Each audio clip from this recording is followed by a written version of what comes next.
Hello everyone, I'm Luke Flywalker and this is SL Aviation Magazine issue 21.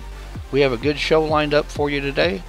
First, we will be kicking off a new segment entitled This Week in SL Aviation. It will feature aviation news briefs from around the grid. Each week, we will highlight an individual, business, or group that plays a major role in the aviation community. This segment will be hosted by our new roving reporter, Mitch Latcher. Mitch has been involved with SL Aviation for a long time, and he brings a lot of experience to the table. I'm looking forward to working with him on this project. After the news, I'll show you some scenes of Memorial Day celebrations that took place within the SL Aviation community. Well, it sounds like we're preparing to head for the drop zone, so I better get moving.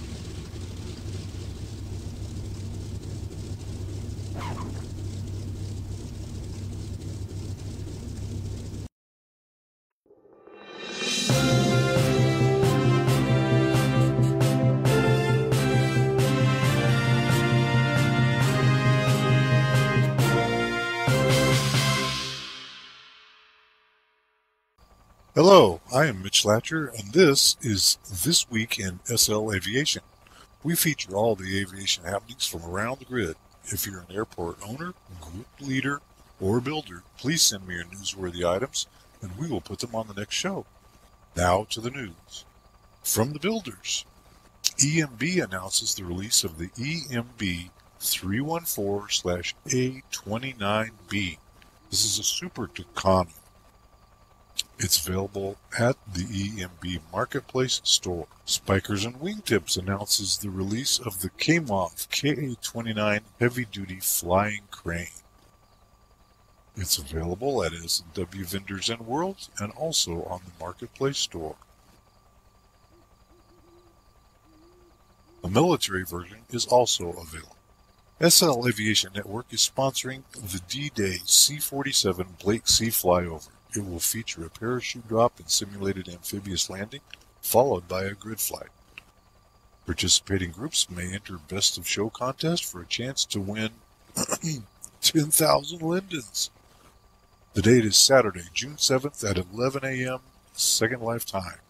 If interested in participating, stop by the D-Day Airfield display and pick up an entry packet. Contest entry is not required. You may participate as a pilot, or as a paratrooper, or as part of a group, or individually. And if you don't want to participate, stop by and watch. It'll be a spectacular show. We'll be filming it for the Second Life Aviation magazine. Business of the Week. Our featured business this week is J&M Enterprises. They specialize in aircraft painting. The business is owned and operated by Josh Noonan.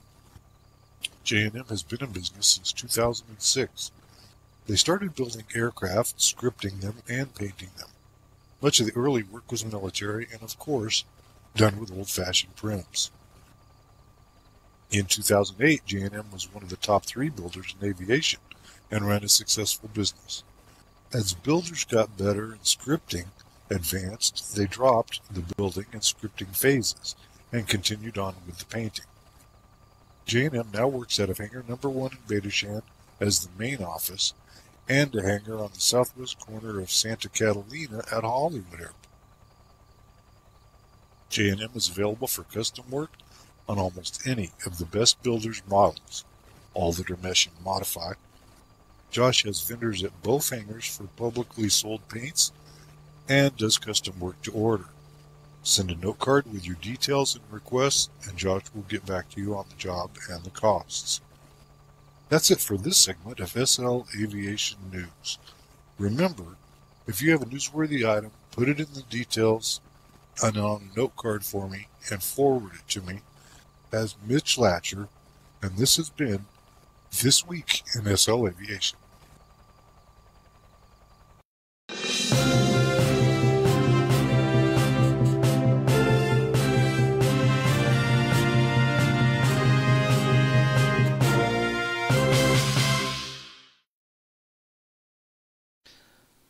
Memorial Day was celebrated across the U.S. this past week, and several ceremonies were held in Second Life. I was privileged to attend 3 ceremonies. The first was a parade in the beautiful town of Hilton Heights on the sim of Mosmopolis. The parade was conducted by the Naval Air Station Nimitz Group. Just as in real life, citizens gathered to watch and cheer as they marched past through the streets of Hilton Heights. Parades have been a part of Memorial Day observances from the beginning. There is something very special and moving in seeing a military unit march past. My real town holds a Memorial Day parade and ceremony every year. I was not able to attend this year, but I did get pictures of the Veterans Memorial in the town square where the ceremony is held. This memorial is a very solemn place. Carved into the Bedford stone columns are letters from service people to their families. The authors of the letters were killed in action. It makes a person think of how great a price was paid for our freedom. This is what Memorial Day is about, to honor those who gave their life in the service of their country. Here is one letter. Dear Mom, Hi, I'm all right as usual, but still wishing I were home. I just counted up my time left in the service, and I have 224 days left before I can come home to stay. The Bob Hope Christmas show will be in July, but I won't be able to see it. July is about 20 miles from me, but we have something else to do. I'm going to send you a couple of pictures taken of me. They aren't too good, but they show what a track looks like, so you will know what I'm working on. I sure do wish I were home, this being the first Christmas since Connie and I were married. I sure do miss her, Mom.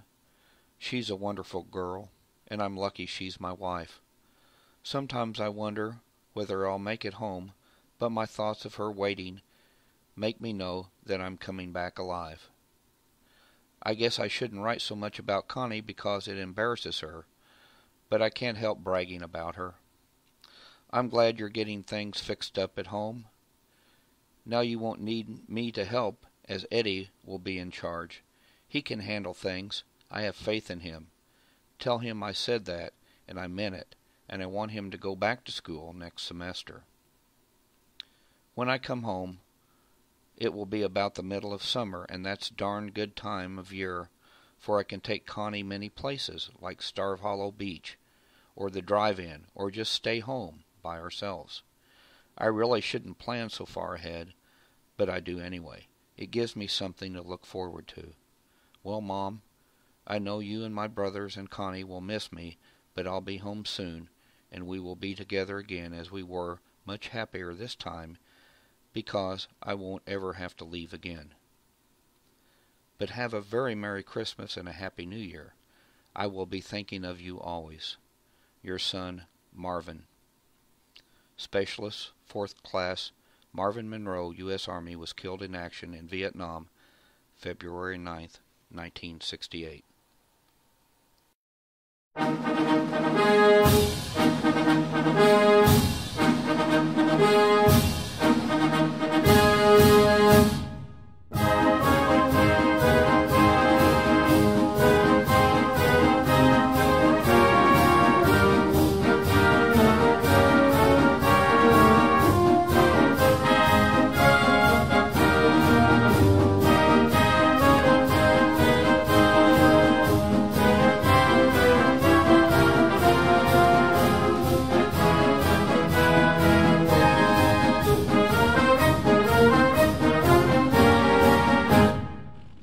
My next stop was the Dogs on the Run Memorial Day flyover. I love this group. They've put the fun back in flying for me. But as we flew around their sim, I could not help but think about a letter that I had read on a column at the Veterans Memorial the day before. 15th October 1944. Mother, darling, it was such a hurried trip last weekend, and of course I didn't get to do the things I wanted to do.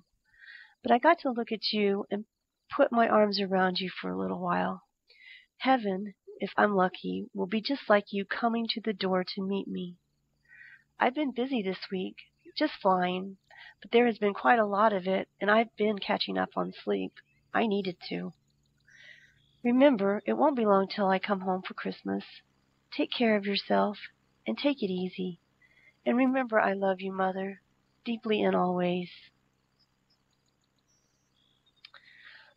Excerpt from a letter to her mother written by Jenny Llewellyn Norbeck, an engineering test pilot with the Women Air Force Service Pilots, WASP, of World War II.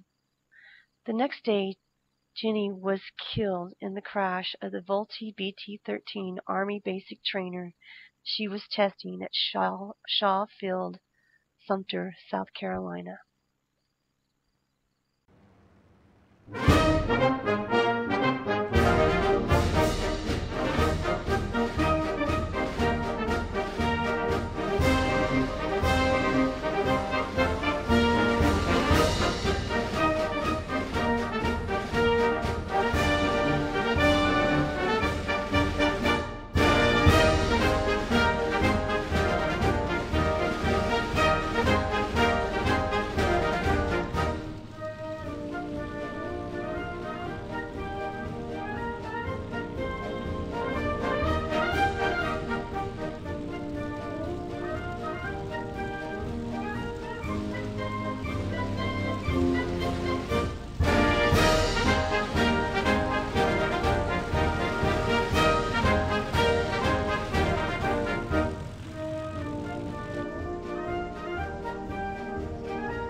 I left the dogs and went back in time to the USS Forrestal.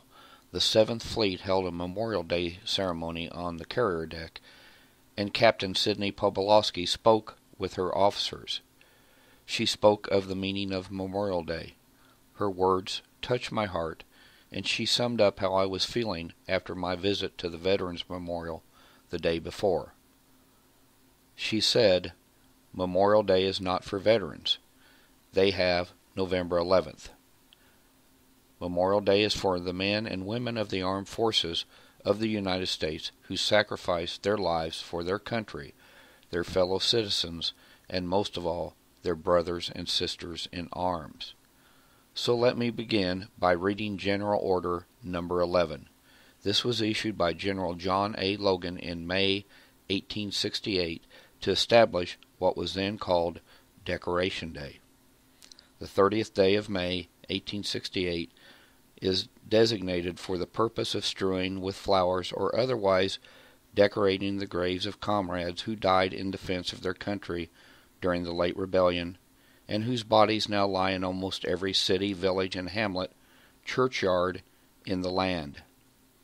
In this observance, no form of ceremony is prescribed, but posts and comrades will in their own way arrange such fitting services and testimonials of respect as circumstances may permit. As Captain Pobolowski spoke, her words brought to mind my trip to the memorial and another letter I had read. 23rd of July, 1970. Hi. Thought I'd better get hot and right. I have more free time here than other place I've been in the Navy, but it's so different. I just can't get in the moods right. I think of everybody daily and say, well, I'd better write, and then I don't do it. On the night patrols, I sometimes wonder what I'm doing over here. The mosquitoes eat you up right now. It's the rain season. You just sit here and wait for him to shoot at you, or you see something and start shooting. I'll be glad in a way to get my first firefight out of the way, so that the waiting at night will be easier. I think. Love, Jim. A letter to his sister by Chief Quartermaster James Robert Hunt, U.S. Navy, who was killed in action August 23, 1970.